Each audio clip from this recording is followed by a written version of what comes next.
la dongo do nena sara masaula folo nanga sara ngodo da jina la wasolo kasara somaula kasara jina diula kasara doni maula dunu ya sonne wule totolo na tune ane wule tonga na ko tune tuzu jana sewa e mana dunga mengo tune sangare nena masadunu fie Somalu ama masadunu ndoga menefe Sewo sangare ni eche folie Ngo fanda de nena julu fie Fanda toko fla de neka yenga na kotunie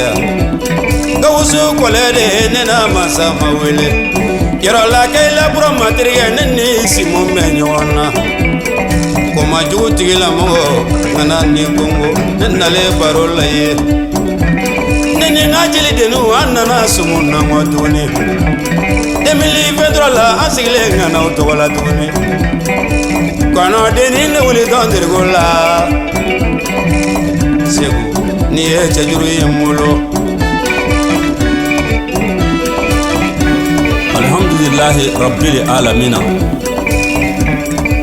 Sanagoroba wiye makono jimala Umar Kuyate mangani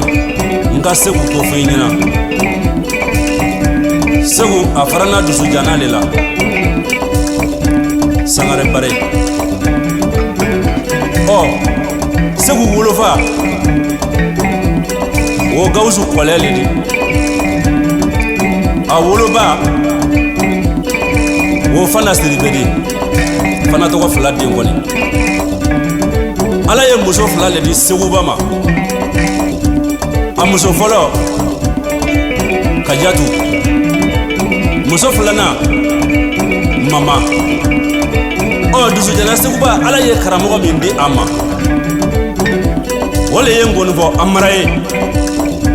amara sangare kɔni fila sinani jagatara sinani buguturu ni bugujɛnse fila masajan dugukolo ye filakɛ mina a toro mana kisi a tɔgɔ jugu tenda nin b'a karamɔgɔ cɛ wuli bolokɔrɔ seru kodo a balolen bɛ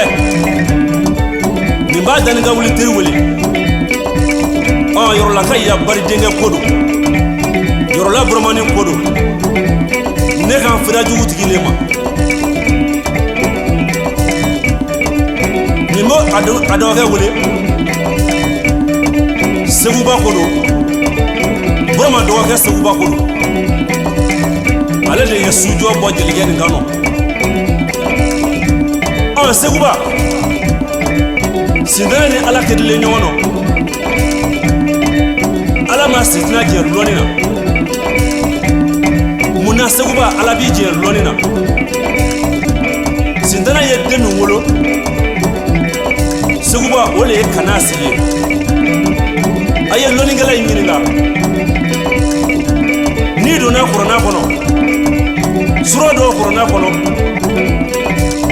kula wusu bɛrɛbi nasi maliki nasi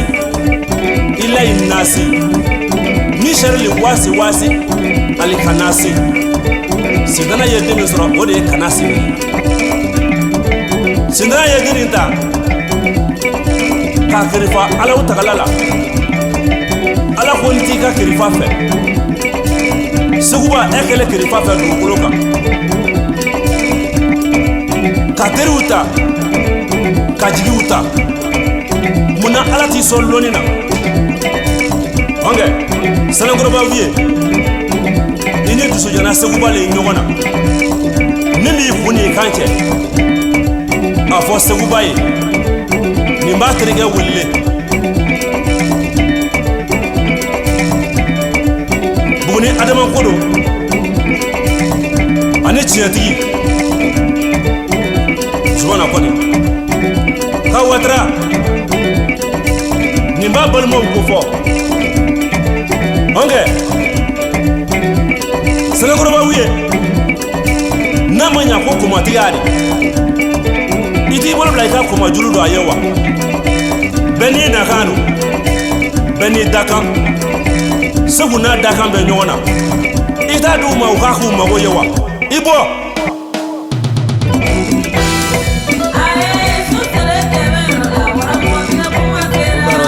ma so sele tebe yoro la wara mo mena kuma sera wara ti bo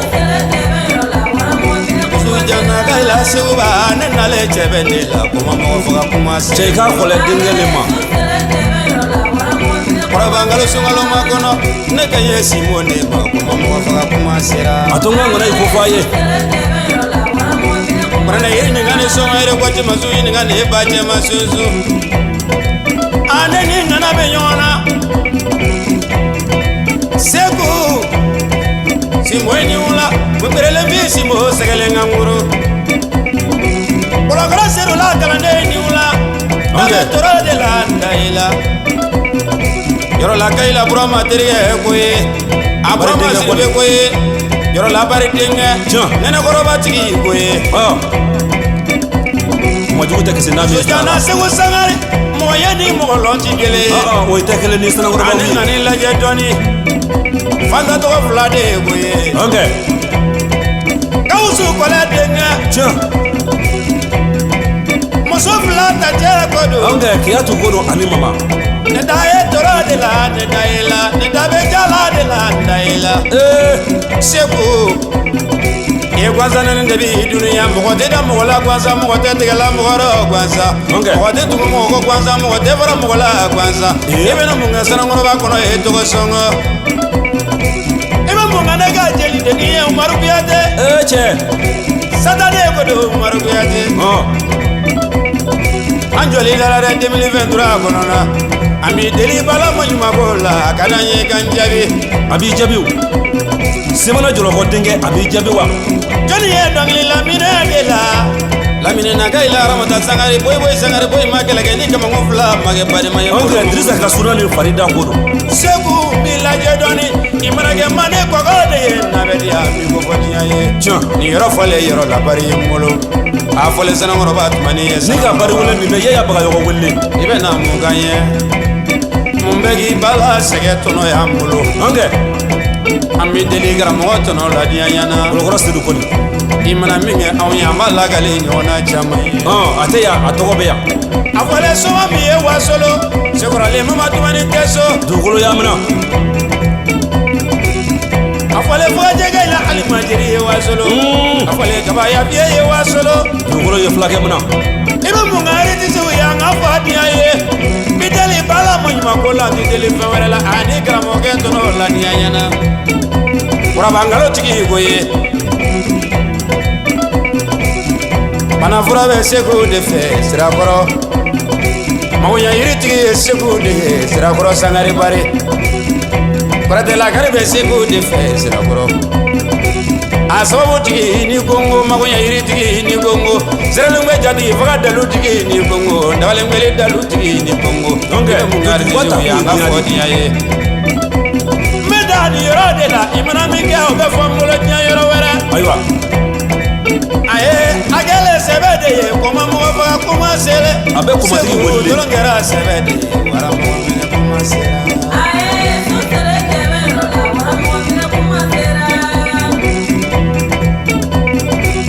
abe kuma tigi jono wole aye so sele kebe ro la wara mo mene kuma sele abe yoro la ka ya hawo bari wole ma hawo ka basa juba ni dawu yambo abe kuma tigi jono ko fo abe badugu mameri wole hange masita ka basa juba ni dawu yambo wasolongo ila balo temerdumo abe joni wole